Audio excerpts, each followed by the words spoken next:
City of Keilah. So when they told David, saying, look, the Philistines are fighting against Keilah and they are robbing the threshing floors. Who would be the they are talking about here? It would be the people who in the land of Israel. They're coming to David and saying the Philistines are coming and they're attacking Keilah. Now Keilah is a city in around the Judah area, so that's not too far from Jerusalem. You know, just to give you a place on the map, it's in the tribe of Judah.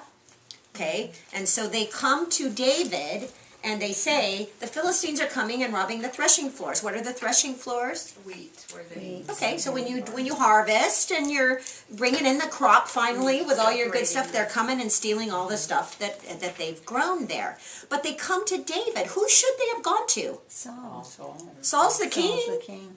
So, a couple of reasons. Saul's crazy. There you go. That's one reason you don't go to him. Saul is busy because he's chasing after David everywhere David goes, so Saul doesn't have time to run a country. And third of all, Saul is a Benjamite. As a king, that shouldn't have made a bit of difference. But in his state of mind, is he that interested in Judah? I don't know. I don't know. David is from the tribe of Judah. This is his people. This is his town, his area, his threshing floors in the area that he's from. So, for whatever reasons, they chose to come to David rather than to come to Saul. Yeah. One of the other reasons would be the reasons why these people were discontent is because Saul was taxing everyone. Yeah, absolutely. He was also looting. He was robbing the threshing floors, wasn't he? So it's just interesting, and please make a note of that. It's a big deal when your people go to someone else. You're the king, and they go to someone else for protection. And so go ahead. It says stay off the roads if you've got these people randomly coming through. Yeah, and so it tells you a lot about where Saul's at in the minds of the people. It tells you a lot about David's on the run. David's a fugitive. He doesn't have much other than this army of men. He doesn't have a whole lot going for him. Saul's got thousands and thousands of men in his army. David has this small little band. And so it tells you the mindset of the people and where they're at this point. So therefore David inquired of the Lord, saying, shall I go and attack these Philistines? And so, inquiring of the Lord, exactly what we talked about, the ephod, and in fact, it's going to go down in a couple little verses, and it's going to explain that. That's that Abiathar had that ephod, and that's how they were using it. And he said, should I go and attack them? And the Lord said to David, yes, go and attack the Philistines and save Keilah. So, what does that tell you about David? That the first place that he went to was the Lord.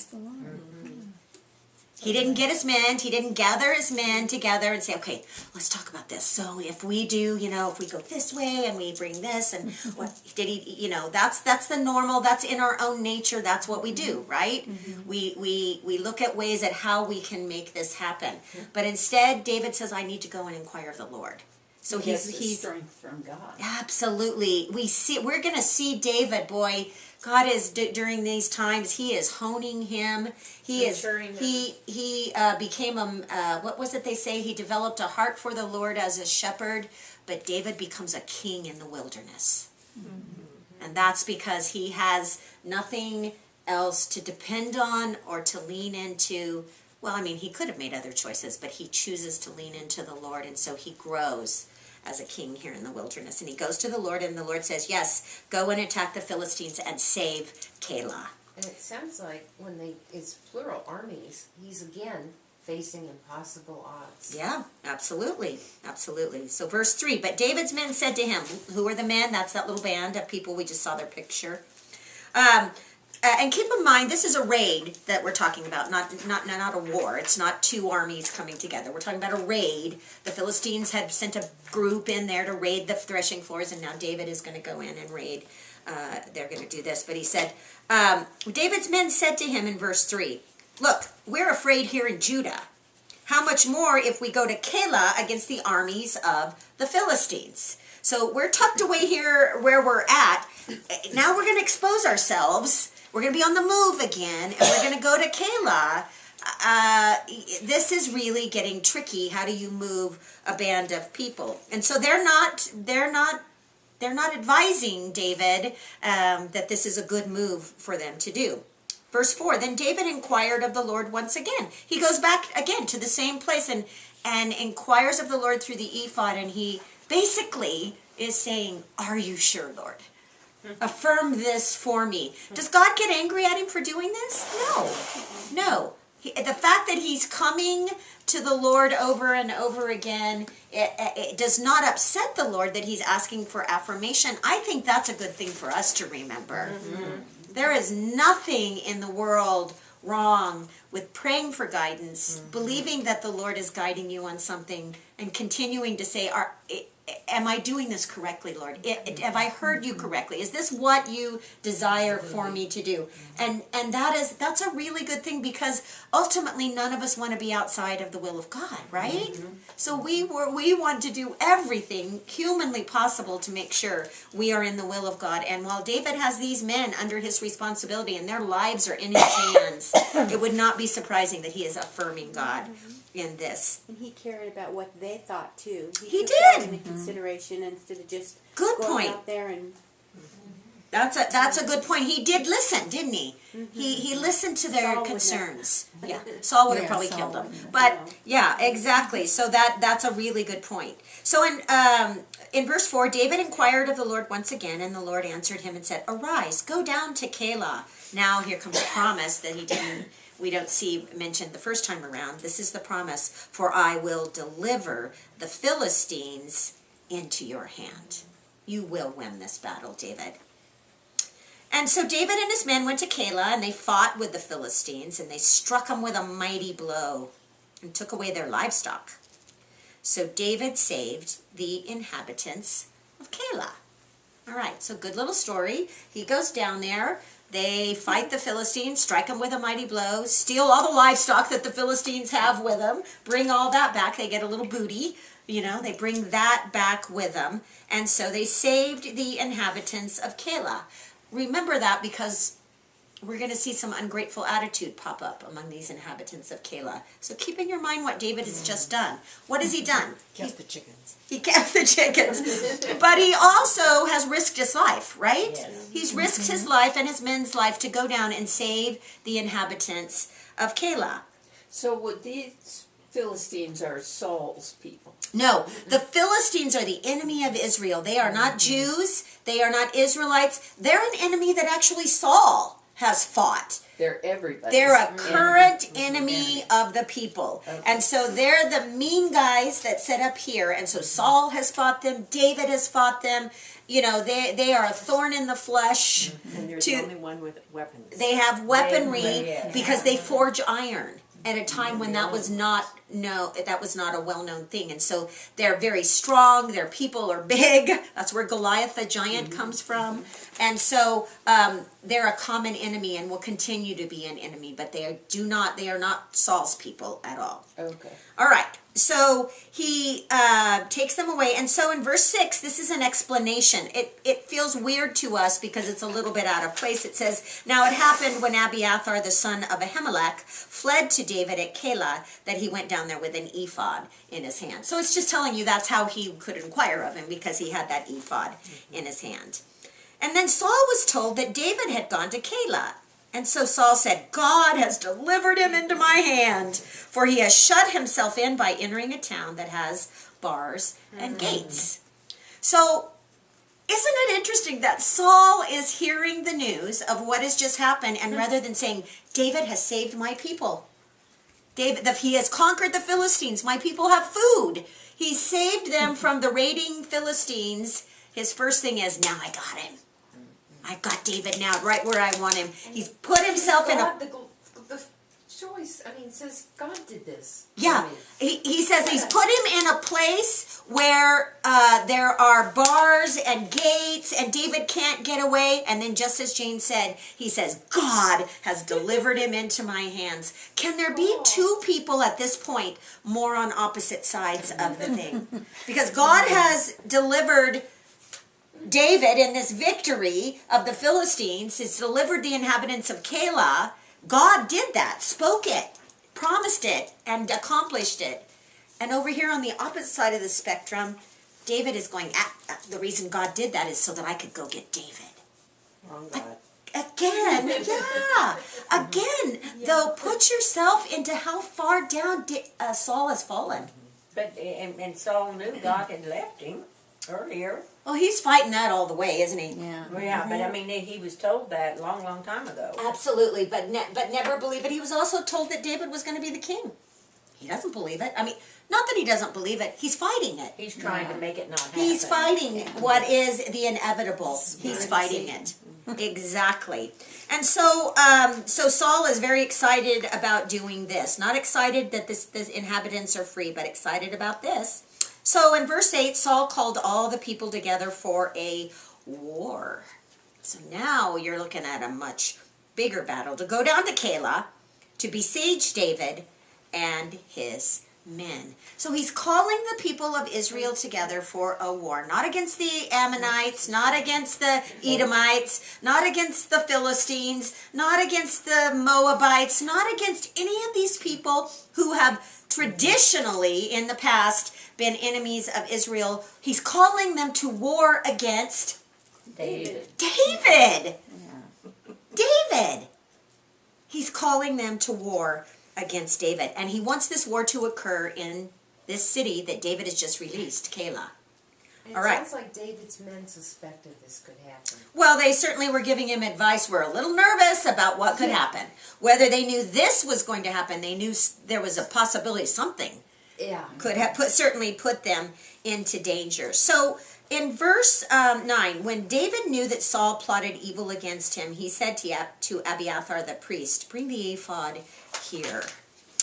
And David said, "O Lord God of Israel, your servant has certainly heard that Saul seeks to come to Keilah to destroy the city for my sake." So what is David saying? He's not only coming after me, but when he does that, the whole city Like is the in other danger. city. Just like Nob. And he'll be responsible. And he's just seen it happen. All of the priests, all of the things that happened there, and that David took that responsibility upon him. He knows Saul's capable of doing this. Saul's just done it. And yet, David is saying he's going to come down to Keilah, and all of these people, these inhabitants of Keilah, are in my hands. Lord, You said it was okay. you sent me in this direction. Give me direction on what it is that I am to do now. Then David, I read that part I have- for my I have a sake. question, Oh, sure. though. I'm sorry, Debbie. David, he said to Abiathar, the priest, "Bring the ephod here." At this point in time, what is David's position?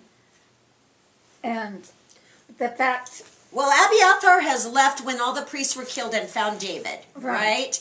And so he knows Saul's crazy, and he knows that the Spirit of the Lord has left Saul. And so he has linked with David.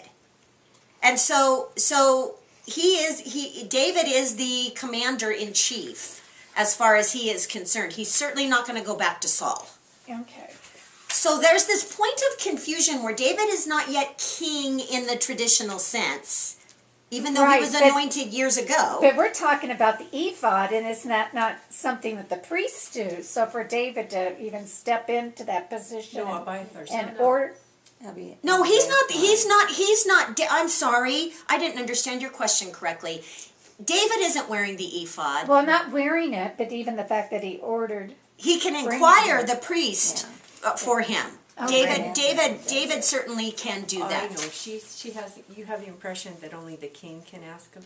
Well, not the king, but the priest. The fact that David's ordering. Oh, and no, he isn't the even king, He's the- not even the king yet, and yet. But that is certainly a common procedure to have someone come and inquire. And so the terminology used is that he inquired of the Lord for Saul. He inquired of the Lord for David. He inquired. So that would have been a really common thing Okay. to have inquired on behalf of someone asking. Yeah. Now David could not have come and put the ephod on and inquired of the Lord any more than Saul could have done that or Right. anyone else. But the high priest could inquire for the leaders. Or it was even a little more expansive. It wasn't just restricted to that, was No. To what? Anyone it? Only could the ask. king could use the information from the No, no, no. It was broader. yes, it was broader than that. It was not just the king who could do that. And so even back in our last chapter, we saw that confusing little verse, the way it's worded in English, where it says, is this the first time I've inquired for David? You know, so that makes you think that perhaps David had gone in times of other battle and inquired of the Lord. And he says, no, it's not the first time. So it wouldn't even have been surprising for him. So David coming to him is not a surprising thing. It's perfectly acceptable and perfectly good thing. Is Abiathar the only priest left? Well, he's the only one that got away from Nob. So they're going to have to build up from the tribe of Levi. They're going to have to build up from that tribe new priesthood. At this time, I don't know how many they've been able to pull back in, Is but they're there- going to build it back up. Is there only one ephod? Wouldn't Yes. they have had cities of refuge going at this point? But I'm saying they would have had to have now gathered a new group of people back into those positions, and they would be, what would the word be, They'd lost regrouping. their chief. Yeah, reorganizing the Headquarters. priesthood is what they would be in the process of doing. Only one ephod, and only the high priest was able to wear that and use it. Only one high priest One ephod for all, For of all. the entire, for everyone. And on the breastplate, he wore the 12 stones that represented the 12 tribes of Israel. And so the point of that being, he is the high priest of all of Israel. Even though he's a Levite and from that tribe, he represents the entirety of Israel with the ephod. Interesting that David should be the commander Yes? of the group Yes. that has the only one of the entire country. Huh. It's almost as if God planned it that way. Isn't it odd? How that would Another work? thing for Saul to be angry about. Well, absolutely. Yeah. Absolutely. That's a good point. Even though he created that situation. But he sees no responsibility. We never see any remorse. Even though he did create that situation, Debbie, you're right. Okay, so in verse 11, will the men of Keilah deliver me into his hand? Now stop and think about, what is he asking? He has just gone in and he has freed the city of Keilah, saved them. And all the inhabitants are free and have their food and everything else. And what is he asking? He's saying, are they going to betray me to Saul? Why would they betray him to Saul? He's their champion. Your army. Saul's the king.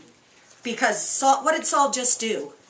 The Nob. whole city. Afraid to be killed. What do they know about Saul? What is his reputation at this Afraid he'll point? kill him. What if he's coming after David, and the only thing that stands between their destruction as a town and and being free is David? Then they're gonna. He's saying, are they gonna give up David so that they'll be saved? So Yeah. it's a bad position to be in. Saul has created a huge division amongst his people. But it seems like a reasonable question for David. Will they deliver me into his hands? Well, he's obviously worried about it, isn't he? So you're right. I mean, he's concerned that they would do that to save themselves. So he knows that Saul very likely will put them in that position. And the Lord, O Lord God of Israel, I pray, tell your servant. And the Lord said, he will come down. Notice he doesn't answer the first question right away. He answers the second one. Will Saul come down as your servant? Not will the men of Keilah deliver me into his hand. That one doesn't get answered right away. He says, O Lord God of Israel, I pray, tell your servant. And he says, he will come down, or Saul will come down after you. So David goes back and asks the first question over again, which makes me even stronger in the yes-no, Jane, that we were talking about, is because you can only answer one yes-no at a time, in this. And so he goes back and he asks him a second, will the men of Keilah deliver me and my men into the hand of Saul? And the Lord said, they will deliver you. So if you stay, David, if you stay here in Keilah, they will deliver you for their own sake. That's a heavy breastplate to have to wear if it's useless. Yes.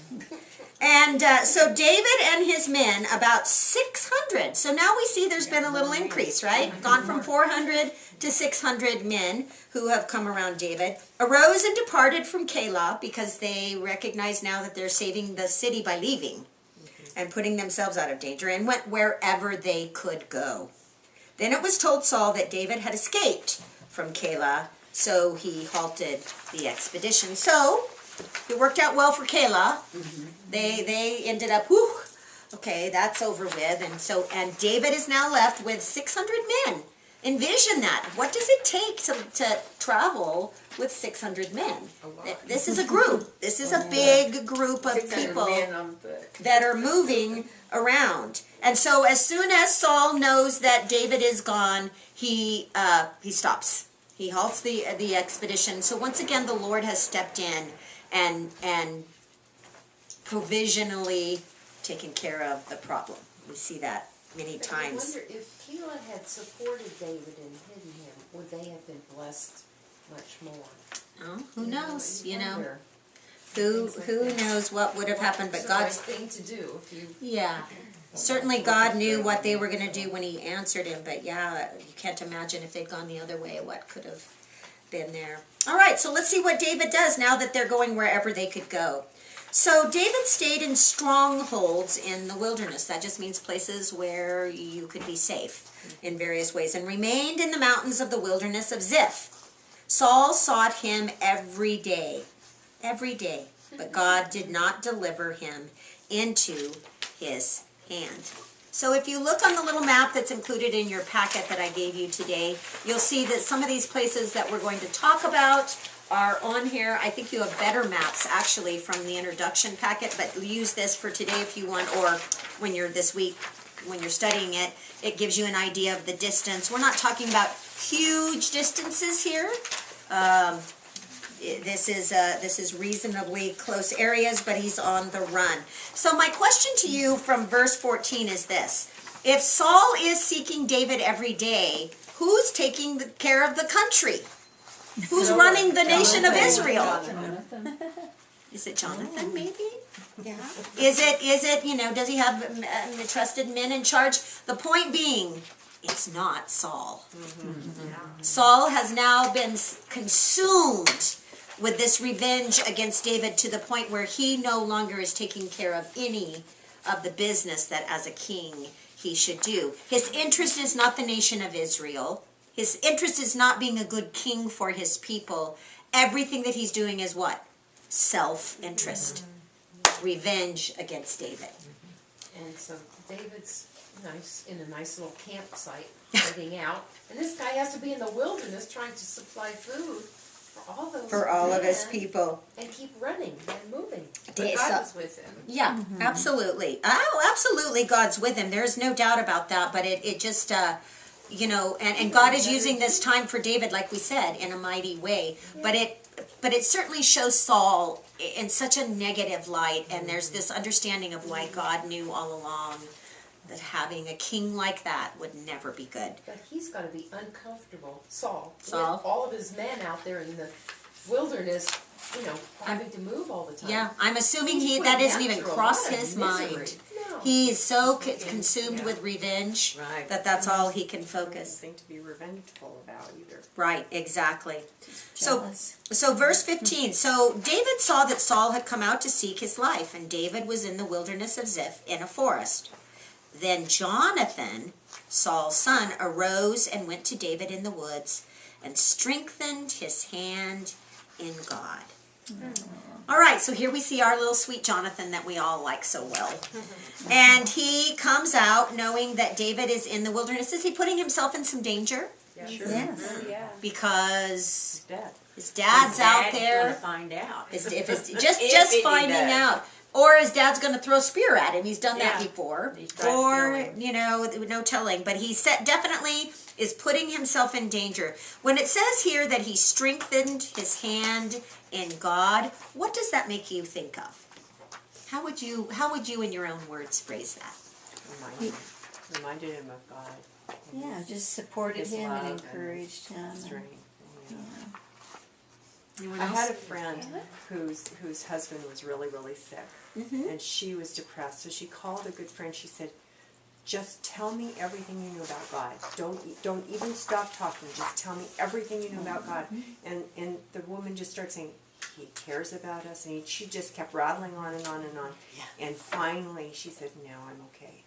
Isn't That that was amazing? so So she strengthened her hand Yes. in the Lord. She did. Yeah, it's that encouragement.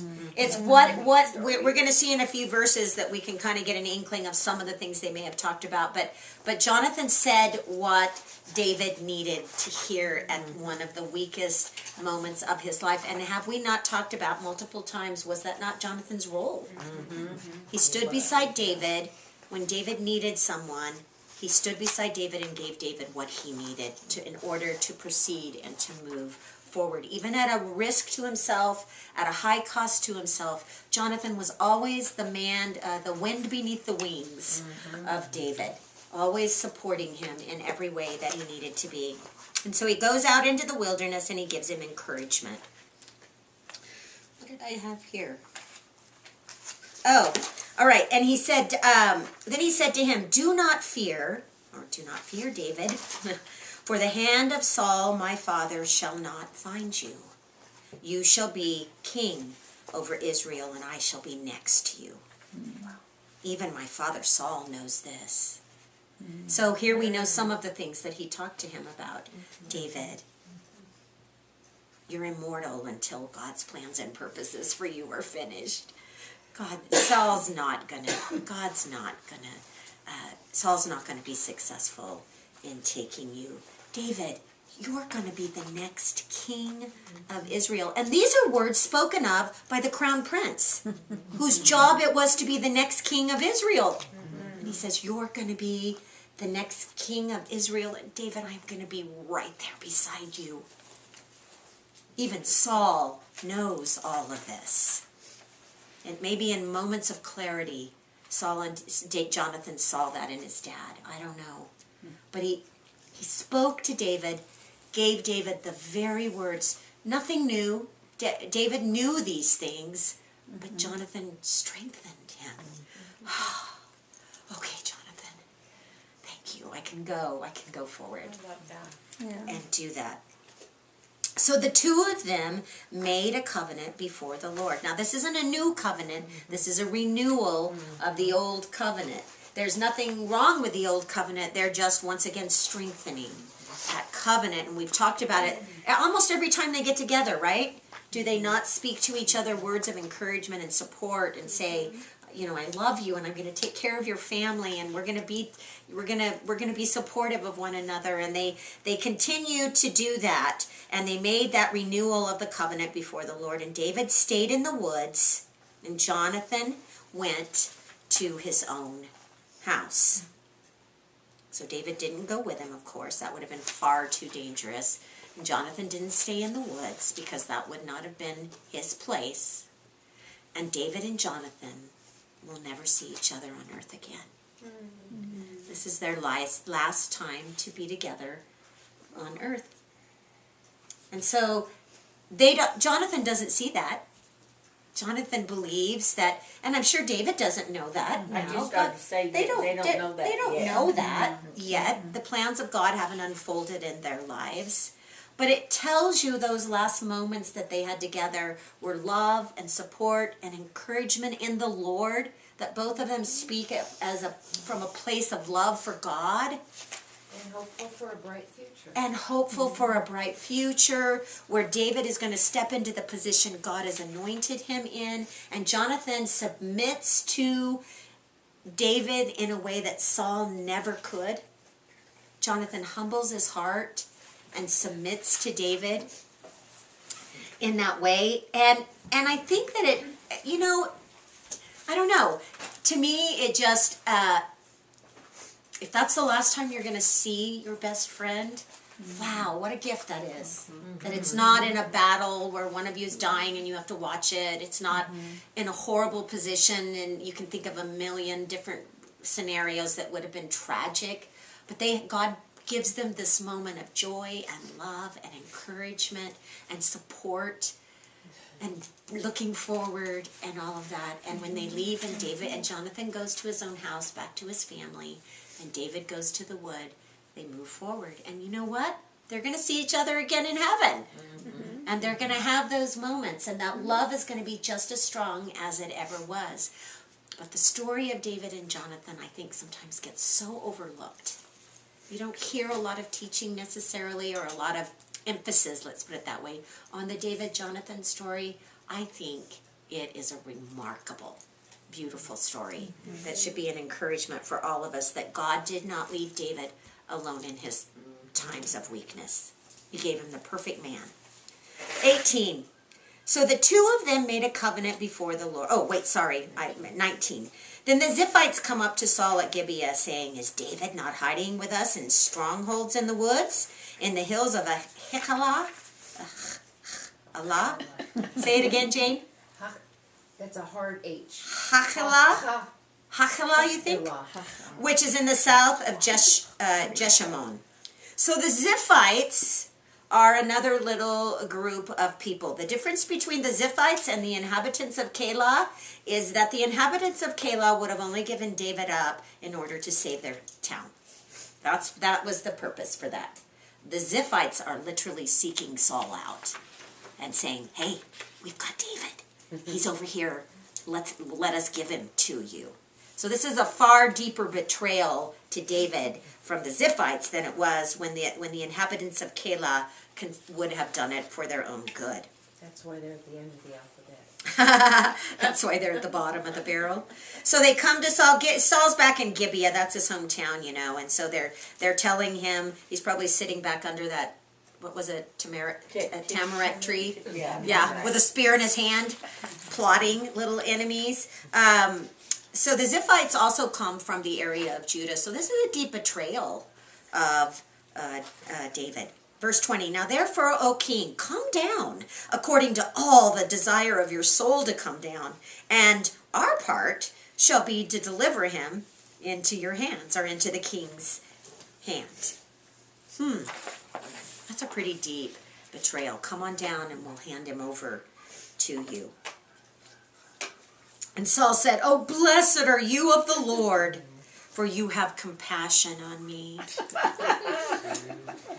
Blessed are you. Oh, thank you, Lord, for delivering him into my hands again. You have compassion on me. Please go and find out for sure and see the place where his hideout is and who has seen him there, because I've been told that he is very crafty.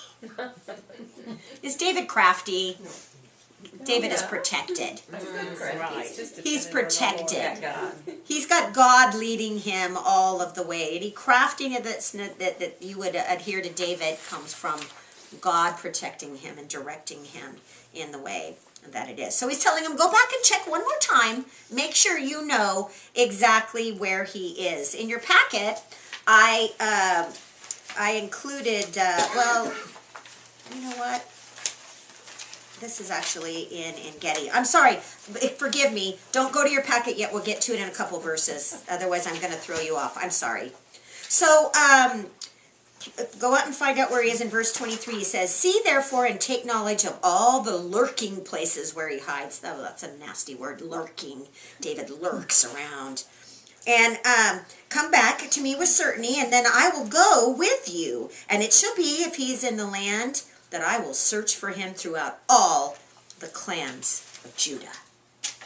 So, you guys seem to like it, so I'm going to share it with you, is that Psalms 54 in your packet is a little psalm that if you look up at the top of it, it says, "Answered prayer for deliverance from adversaries." It says, "To the chief musician with stringed instruments, a contemplation of David, when the Ziphites went and said to Saul, 'Is David not hiding with us?'"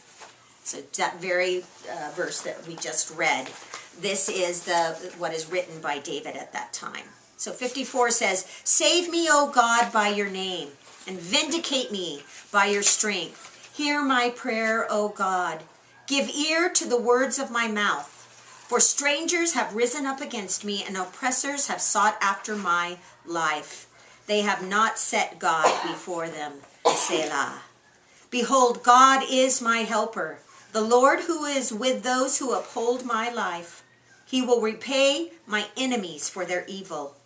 Cut them off from your truth. I will freely sacrifice to you. I will praise your name, O Lord, for it is good. For he has delivered me out of all of my troubles, and my eye has seen its desire upon my enemies. So when the Ziphites come to Saul, this is what David writes. And so at that time, they arose and went to Ziph before Saul, but David and his men were in the wilderness of Maon in the plain in the south of Jeshimon. So that he's moved. He's not there anymore. When Saul and his men went to seek him, they told David. Therefore, he went down to the rock and stayed in the wilderness of Maon. And when Saul heard that, then he pursued David to the wilderness of Maon. So then he's going to have a little narrow escape here. Saul went on one side of the mountain, and David and his men were on the other side of the mountain. So David made haste to get away from Saul, for Saul and his men were encircling David and his men to take them. So this is, when they say mountain, it's not the mountains the way we think about it. This is like a large hill. You know, it's not huge area. And so David and his men are on one side, and Saul and his men are on the other side. Saul's got a lot more men than David does, and so David is in a dire situation here, because it would be pretty easy for Saul to divide up his people and go around on either side of the hill, and David would be caught. And so David is trying to get away from that. He makes haste to get away. 27. Once again, thank you, Lord. Turkey, Mom, knock on the window. Oh, he's cute. No, he's not. There's two of them up there. Knock on. Yeah, there's two of them. He's Sorry, brave. sorry to the camera. We have a turkey problem. No. You're not scaring enough. He's so bold. Act like you're opening the door. Stay down. I don't want him to eat my Finch food. Wildlife is All right. So, in the middle of our exciting adventure, they're on the either side of the mountain, and look how God provides. 27. But a messenger came to Saul saying, no, they're on the mountain. The messenger comes up on the mountain and says, hurry and come, for the Philistines have invaded the land. Just out of the blue, the Philistines have come. Get off the hill and come with us right now. Right now. Come on, Saul, right now. And so David escapes. I mean, isn't that just, don't you just love those stories? Therefore, Saul returned from pursuing David and went against the Philistines. So that means David and his men, so they called that place the Rock of Escape. Then David went up from there and dwelt in the strongholds of En-gedi. All right, in the Hebrew Bible, 29 is actually down on, verse 29 is actually down with chapter 24. We included, I don't know why there's the difference, but it's down with chapter 24 as it begins to... Horses. Huh? They rode different horses. Every time there was a bump in the horse, they put another bird. And so En-gedi is actually going to be talked about more in chapter 24. But in your packet, I decided to include it because you got an extra week next week. So I gave you a few extra things to look at just to keep your minds, sharp. And so I included some pictures of En-gedi just to give you an idea of, because it's similar to kind of some of the other places, these wildernesses that we talked about. Here's the mountains with the caves in En-gedi. Look at how desolate that looks. They're all In these little mountains that hopping all over. You don't have any pictures. Yep. No, yeah, I know. You can't have pictures of everything, but there's that. Here's a large cave in En-gedi. We're going to talk about that in chapter 24. The people at Pack and Copy made this too dark. It was better when it was a light against dark. It was better. And so when it wasn't quite this dark. But the caves are huge, that you could get around and mill around in and live in. And they're like homes. Because you got a big band of people, David's got to be in some pretty large caves. Not all of them are huge. Some of them are small, but some of them are huge. Here's a little circle I drew around. If you look from a mountain range, the Engedi area is there at that area. This is the near the Dead Sea, so that's likely what that real dark liquid black is in front of there. Down below, another picture of Engedi, just to show you it's kind of sagebrushy. Engedi is well known for its mountain deer that leap. You were talking earlier about leaping. They're the leaping deer. They climb up these things like they're nothing. I've seen them. They just, to this day, they just bounce around up and down these little hills like they're nothing. There's a little bit of water down here that you can't see well. And then the last one is a more beautiful spot in Engedi. If you're a tourist and you go to Israel, those of us that have been over there know that they'll take you to some of these beautiful places. When I broke my ankle, I went and soaked my ankle when we were hiking in the pools of Engedi because it was cold water coming down off of the mountains, and it needed some cold water. But there's some beautiful places now where they'll take you out there where it reminds me a bit of Hawaii. It's so gorgeous with some palm trees, and they grow dates out there, and they grow bananas out there, and it's very fruitful. There would be ample food for. Yeah, so they a lot of that is going on out there now too. And So remember those little critters that we saw? What were they called that were in the pine trees? yeah, I don't remember what they were trying to- called. All kinds of little Pine critters. or palms? There, they have pine trees there too, Yeah, a type of pine, and there are all these little critters that you had to look really hard to see them, but they'd be up in the pine And they have branches. those super mice things that are about that big. it's a really interesting area because it's almost as if two worlds have meshed. Very deserty with the desert things, but then areas of tropicalness. The Dead Sea is right out there. An oasis. And type like a of little thing. oasis, and it's a really interesting area. The reason why I wanted to kind of show you a couple of different views of it is because David's going to be out there for a while, and he needed water, and they would have livestock with them for food and all of that. They would have some of that and supplies for that, and yet the caves and the areas that they live at are very hidden away and in the rocks and stuff. So it's a good hiding spot, but yet there's enough water and things available that he would have survived out there. And then the last thing I wanted to show you for your studies as we go is I found this little article that I thought was cool about the mighty men of David, and it talks about some of the leaders and some of the people, their names. They've got scripture you can look back on and see. 2 Samuel is full of a lot of this information. You can go back.